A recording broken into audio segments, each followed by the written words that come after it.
Silliman. Now tell me, how easy was it for you to make friends here at Ball State? Today I'm going to talk about that same process of making friends in Midwestern towns, specifically New Albany, Indiana, where I grew up.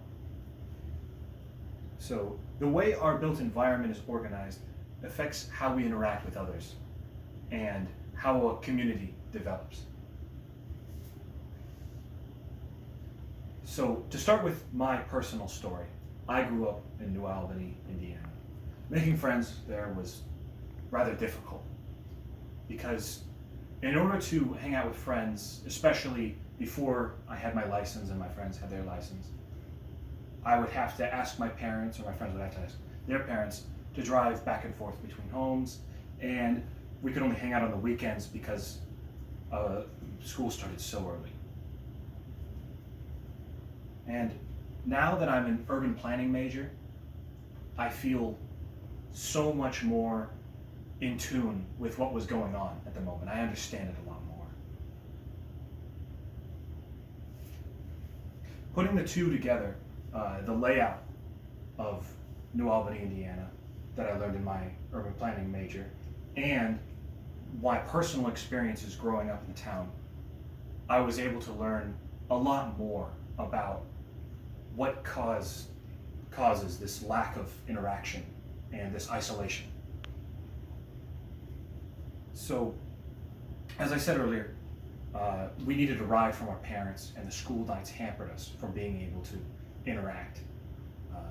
However, when we got older, we were able to all get cars and permits and licenses and all that, so we were able to interact a lot more often. However, the school nights still prevented us from hanging out on any day that wasn't the weekend. But here's the real, where it really hits home for me. When I was in middle school, when I couldn't drive and I had asked for my parents, I only had about 2 friends that I was able to keep and maintain, because it seemed because we were so far apart and we had to ask for our guardians to get us anywhere. The more friends we made, the harder it was to make more and maintain the friends we already had, which left me capped at 2 friends until my sophomore year of high school. And by then I was able to fluctuate between 7 and 12 friends. Now this told me an important thing. This told me that it wasn't me, that I wasn't able to make friends because of me. It was because of the urban layout and some other factor. I didn't know it was an urban layout at the time. So now that I've told you about that, let's talk about the context of New Albany, Indiana.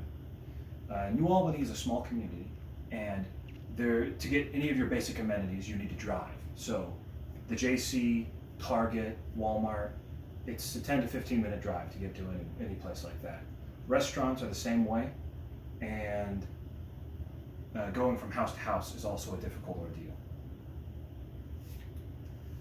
Now that we understand that, let's put it all together and understand this relationship. Driving to and from the houses, that problem created this isolation. That was the real root of the problem. I wasn't able to interact with my friends after school. And so that taught me the important lesson of walkability. And that lesson is perfectly construed in my freshman year at Ball State. At Ball State, I was able to make friends in my first year relatively quickly. And because I was able to maintain friends, and by walking around, that limit on being capped out at 2 friends was gone, because I could walk and interact with them. And so, once again, I'm going to ask you, how easy was it for you to make friends in Ball State? And was it easier than making friends back in your hometown? Because I know most of us probably grew up in the Midwest. So my hometown taught me a lot, and it helped me with my major immensely in understanding the roots and problems in this area. I'm Silliman, and thank you for your time.